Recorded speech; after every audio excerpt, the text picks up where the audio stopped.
현직자가 알려주는 코알못 시즌2! 벌써 시즌2로 해서 비트코인을 다루는 마지막 시간이에요. 그래서 비트코인에 대해서 많은 얘기를 했는데 오늘은 질문을 좀 받는 시간이죠. 네네. 특히 지난 시간에 공지드렸었죠. 시청자분들께서 질문 주신 댓글에 대한 답변을 드리는 방식으로 마지막인 비트코인 내용에 대해서 랩업해보는 시간 가져보면 좋을 것 같습니다. 아주 좋네요. 네네. 그래서 질문을 몇 가지 가지고 왔습니다. 네. 먼저 YONSUU님께서 비트코인 리스크에 해킹이 들어간다라고 했었는데 북한이 가상자산을 해킹했다라는 뉴스가 뜨면 비트코인 리스크가 높아지는 건가요? 라고 하셨어요. 네, 저희가 지난 시간에 비트코인의 고유 리스크 중 하나가 비트코인 네트워킹이 해킹되는 경우라고 말씀드렸었죠. 네. 근데 비트코인 네트워킹이 해킹되는 경우는 굉장히 확률이 낮습니다. 그렇죠. 네, 질문하신 북한의 가상자산 해킹은 사실 정확하게 말하면 블록체인 해킹이 아니라 비트코인이 예치되어 있는 거래소가 해킹되는 거죠. 그렇죠. 사실 지금은 없어졌지만 예전에 있었던 굉장히 메이저 거래소였죠. 마운트 곡스라는 거래소도 해킹을 당했었죠. 하지만 이 해킹도 비트코인 네트워크를 다운시켰던 해킹이 아니라 거래소를 해킹해서 자금이 유출되었던 건데 당시에는 이거 비트코인에 문제가 있었던 거 그쵸. 아니야? 라고 이제 패닉을 했었던 사건이었는데 아무래도 북한이 해킹을 했다라는 뉴스도 헤드라인에는 이제 북한이 비트코인을 해킹했다라고 나가게 되니까 가상자산 네트워크 자체에 문제가 있는 게 아닌가라는 인식이 아무래도 좀 팽배하게 되는 것 같습니다. 그래서 결론부터 말씀드리면 북한 가상자산 해킹 뉴스는 비트코인의 고유 리스크와는 관계가 없다라고 기억을 하시면 될 것 같고요. 네. 그리고 이와 관련해서 시즌1에서도 비트코인에 대한 6가지 오해를 잘 설명해 주시는 영상이 있는데 맞아요. 여기에도 해킹이 되면 어떡하나요? 라는 거에 대해서 레오님과 피터님께서도 잘 설명을 해주셔서 이 부분 아마 링크 남겨드릴 테니까 참조하시면 매우 좋을 것 같습니다. 댓글 감사합니다.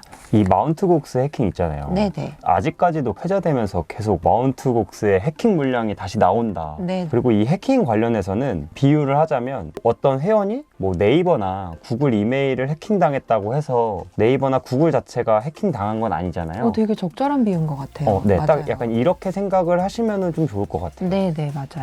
네, 다음 질문입니다. 한솔 최님께서 질문을 해주신 건데 가격 전망은 안 하시나요? 올해 시장이 안 좋았어서 가격이 궁금한데 내년 가격은 어떻게 될까요? 지금이라도 비트코인을 사야 할까요? 라고 네. 해주셨어요.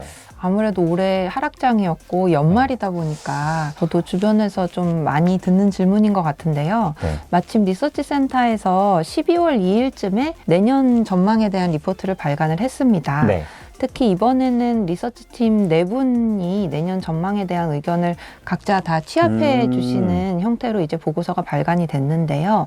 가격에 대한 말씀부터 일단 공유를 드리면 가상자산에 대한 시총이 1조에서 1조 5천억 달러까지 회복을 할 거다라는 말씀을 주셨는데 가격적인 대한 부분은 말씀 주신 분의 개인적인 의견이라는 점 참조해 주시면 좋을 것 같고요. 네. 올해는 말씀하신 대로 베어마켓이었는데요. 그렇죠. 하지만 셀시우스, FTX 사태를 통해서 뭔가 중앙화된 기관의 어떤 투명성이 제고될 거고 부실한 기관에서 문제가 발생했고 유동성 문제가 단기적으로 발생도 했지만 비트코인의 어떤 내재 가치에 영향을 주는 문제는 아니었다.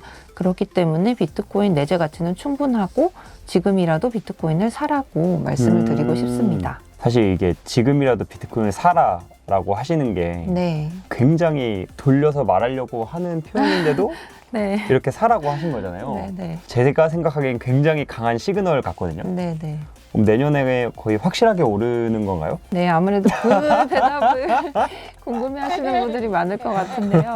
아무래도 내년 가격은 경제지표 결과나 여러 가지 요인에 의해서 영향을 받겠지만 제 그쵸. 개인적인 생각은 내년 가격은 오르지 않을까 하고 생각을 하고 있습니다. 저도 그렇게 기도하고 있습니다. 네, 우리 모두 같이. 네, 요즘에는 네. 경제지표나 이런 정책적인 요인이 굉장히 큰 것 같아요. 네, 매우 중요하죠. 212 윤희님께서 질문을 주신 건데 두 분 다 코인 투자를 하고 계시다면 어떤 코인을 들고 계신가요? 비트코인 말고 추천하는 코인이 있나요? 라고 하셨어요.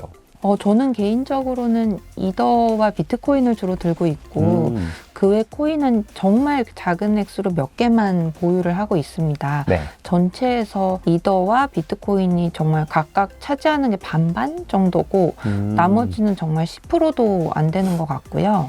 비트코인 말고 추천하는 코인이 있나요? 라는 말씀에 대해서는 이더리움을 추천을 드리고 있습니다. 레오님께서는 어떤 코인을 보유하고 계신가요? 저는 작년 초까지만 해도 비트코인이랑 이더리움이 대부분이었는데요. 네네네. 이게 점점 하락장을 겪으면서 네. 비트코인을 팔고 다른 알트코인을 사게 되더라고요. 네네. 그래서 지금은 비트코인이 거의 없고요. 네. 알트코인이 많습니다. 뭐 메인넷이나 멀티체인 컨셉의 알트코인들이 좀 많고 네네. 뭐 이더리움도 좀 있고 그렇게 있는데 뭐 자세하게는 말씀을 못 드리겠네요. 네네. 맞습니다. 네, 다음 질문으로 넘어가겠습니다. 네. 믿음의 빌런님께서 질문을 주셨는데 엘살바도르 같은 국가에서는 비트코인을 화폐로 채택하는데 올해 같은 하락장에서는 타격이 클 것 같습니다. 비트코인 채택은 엘살바도르에 도움이 될까요? 라고 질문을 주셨어요. 어려운 답변일 것 같은데 네, 맞아요. 네. 먼저 네. 하락장이어서 분명히 타격이 좀 있을 것 같은데 네. 여기에 대해서 설명을 좀 해주시죠. 네, 엘살바도르는 작년 9월에 달러화가 강세였죠. 네. 그렇기 때문에 비트코인을 법정 통화로 채택을 했습니다. 이유는 달러에 대한 영향을 줄이기 위해서였죠. 왜냐하면 2000년경부터 엘살바도르가 미국 달러를 법정 통화로 사용을 했었는데 아무래도 2008년 금융위기나 코비드-19 때처럼 만약에 미국 연준이 달러를 대량으로 푼다 이러면은 엘살바도르는 뭔가 원치 않는 그쵸. 인플레이션으로 고생을 하게 되는 거죠. 그래서 이제 그로부터 약 1년이 지났습니다.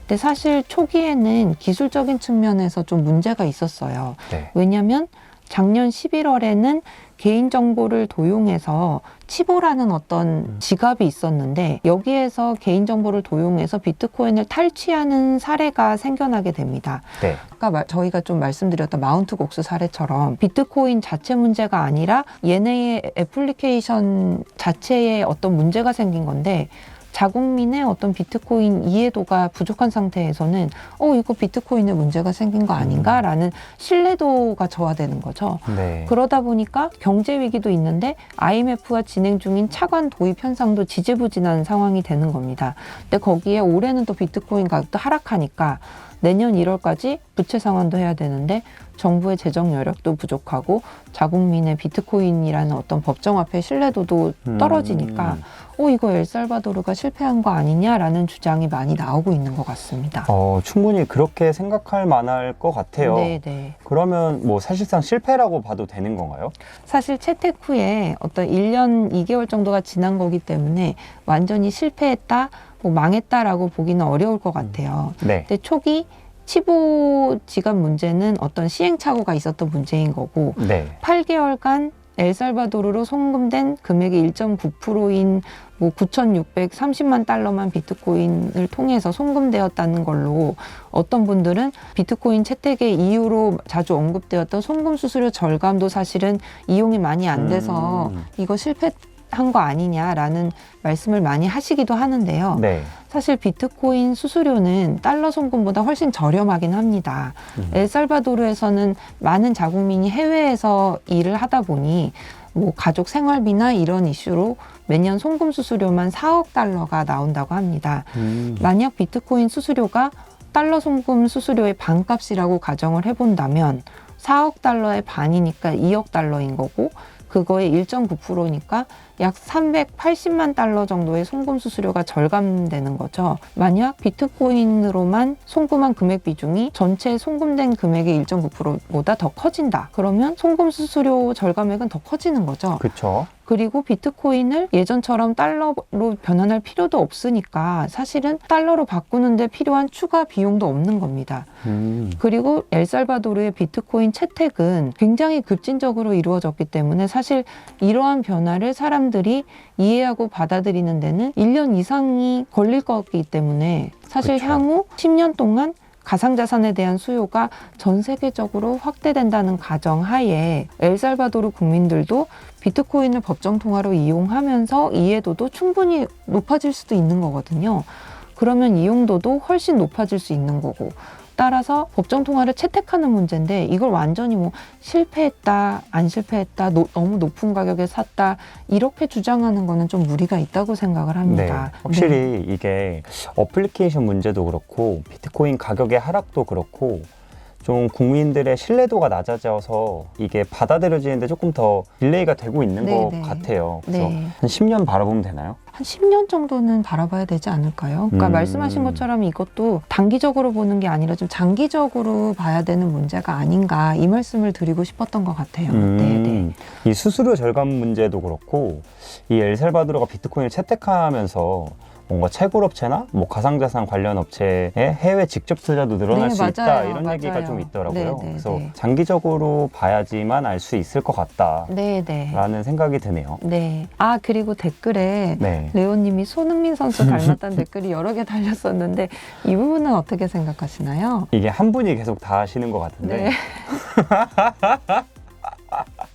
손흥민 선수 닮았다는 네. 댓글에는 너무 감사드립니다. 네, 그러면 비트코인에 대한 내용이 이제 끝났잖아요. 네. 그럼 다음 시간에는 아까 이더리움으로 네, 맞습니다. 넘어간다라고 네, 네. 하셨는데 네. 저는 사실 이더리움을 되게 좋아하거든요. 블록체인 2.0이라고도 불리고 확장되는 느낌이랄까요? 네, 저도 사실은 가상자산을 처음 접한 게 이더리움이었어서 저도 이더리움을 굉장히 좋아하는데 다음 시간은 이더리움 첫 번째 시간이고 이더리움 출시 배경에 대해서 알아보려고 합니다. 비트코인 때처럼 아마 한 토픽이 끝날 때마다 네. 댓글로 달아주신 뭐 여러 질문하시는 말씀 뭐 이런 것들에 대해서도 같이 답변 드리는 시간 가져볼 테니까 많은 관심 부탁드리고요. 구독과 좋아요. 부탁드립니다. 바이바이. 바이바이.